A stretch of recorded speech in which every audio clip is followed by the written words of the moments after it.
Seterusnya, Akta baru, Akta Kawalan Harga dan Pencatutan 2010 yang menggantikan Akta Kawalan Harga 1946 mula berkuat kuasa hari ini.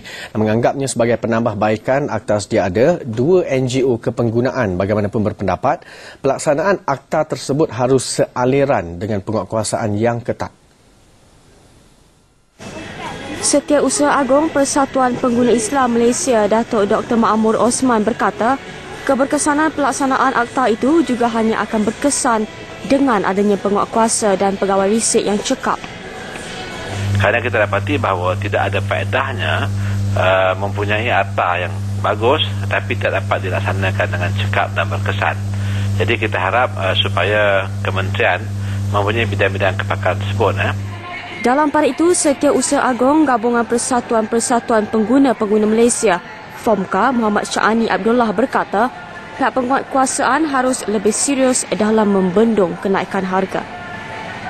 Adanya undang-undang tidak bermakna semua pihak akan mematuhi keperluan undang-undang.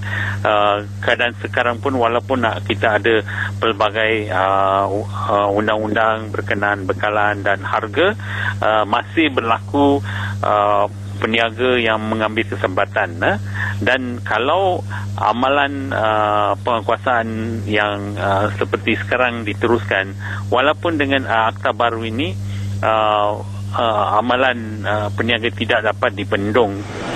Sehubungan itu, pengguna digesa supaya menjadi lebih proaktif dalam menilai dan Sehubungan itu, pengguna digesa supaya menjadi lebih proaktif dalam menilai, memberi maklumat dan tampil memberi saksi sekiranya peniaga mengenakan harga yang tidak munasabah.